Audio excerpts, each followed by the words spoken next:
फ़खर ज़मान पर पाबंदी, नसीम शाह पर जुर्माना। ऐसा लगता है कि नो टॉलरेंस पॉलिसी है। अगर आप रूल ब्रेक करेंगे, अगर आप रूल को वायलेट करेंगे, अगर आप सेंट्रल कॉन्ट्रैक्ट की खिलाफ वर्जी करेंगे तो आप पर जुर्माना भी होगा, पाबंदियां भी लगेंगी। ये स्ट्रेट और क्लियर मैसेज तमाम ही प्लेयर्स के लिए है जो इस वक्त पाकिस्तान सुपर लीग में पार्टिसिपेट कर रहे हैं या किसी ना किसी तरीके से पाकिस्तान क्रिकेट का पार्ट हैं। एक क्लियर मैसेज है। नसीम शाह पर कल जुर्माना लगा, 2 करोड़ रुपए उनको अदा करने पड़ेंगे एक ट्वीट के लिए जो कि उनके मुताबिक उन्होंने नहीं किया था, उनकी मैनेजमेंट टीम से हुआ था। उसके बावजूद उन पर जुर्माना लगा और वो जुर्माना उन्हें अदा करना पड़ेगा।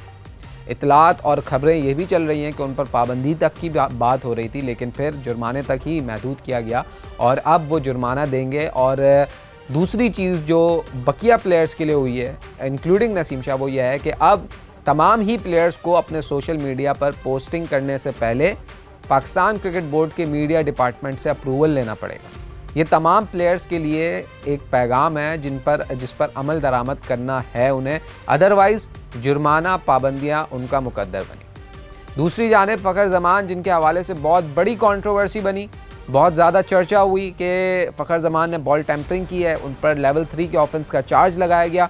फ़खर ज़मान इनिशियली उसका इनकार करते रहे हियरिंग में, लेकिन 48 घंटे में कहा गया था इस पर फैसला होगा और बिल आखिर फैसला आया और फैसला फ़खर ज़मान के ख़िलाफ़ आया।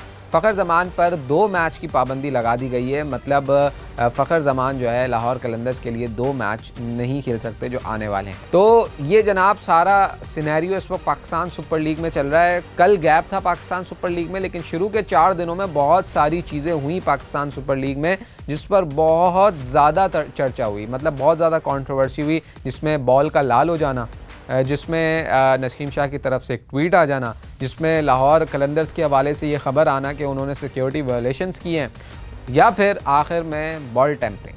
अब हुआ ये कि फ़खर ज़मान की वीडियो सबके सामने वायरल है, मतलब वो हर फ़ोन में इस वक्त मौजूद होगी। फ़खर ज़मान ने किस तरीके से बॉल की जो कंडीशन है उसको चेंज करने की कोशिश की, जिसकी वजह से लाहौर कलंदर्स को 5 रन की पेनल्टी भी हुई और अब फ़खर ज़मान को 2 मैच की पाबंदी भी करनी पड़ी।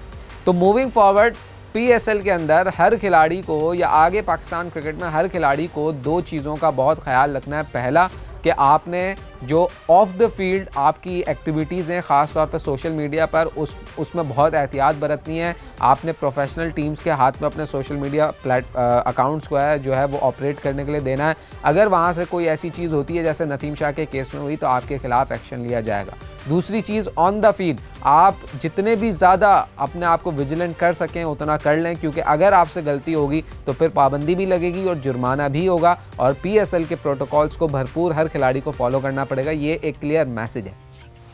एक और चीज़ जो बहुत ज़्यादा डिस्कस हो रही है वो है क्राउड वापस आएगा या नहीं आएगा।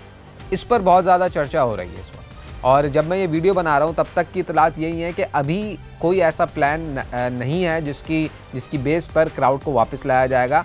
सेकंड फेज़ के बाद इस चीज़ पर गौर किया जाएगा कि आया क्राउड को लाना चाहिए या नहीं लाना चाहिए, क्योंकि बहुत सारे स्टेक होल्डर्स हैं जिनको इन्वॉल्व करना पड़ेगा। आपको याद होगा कि टिकट सेल आउट हो गए थे, लेकिन उसके बाद ये फैसला लिया गया कि अब क्राउड जो है वो स्टेडियम्स में नहीं होंगे और 2 वेन्यूज़ पर पाकिस्तान सुपर लीग के मैचेस करवाए जाएंगे। अब यहाँ पर सवाल ये पैदा होता है कि पाकिस्तान क्रिकेट बोर्ड और PSL की मैनेजमेंट अगर इन case of bringing back the crowd क्या कराची को एज वेन्यू कंसिडर करेंगे, क्योंकि कराची में ऑलरेडी एक शिकायत होती है कि यहाँ पर लोग नहीं आते, यहाँ पर मैचेस देखने के लिए उस तरीके का क्राउड नहीं होता। तो क्या कराची ही ऑप्शन होगा in case of opening the crowd once again, या फिर कराची से मैचेस को शिफ्ट किया जाएगा दूसरे किसी वेन्यू पर जहाँ पर क्राउड बड़ी तादाद में आता है। अब अगर ऐसा होता है तो फिर लॉजिस्टिकली भी आपको बहुत सारी चीज़ों को देखना होगा कि किस तरीके से आप उन चीज़ों को कोप अप करते हैं।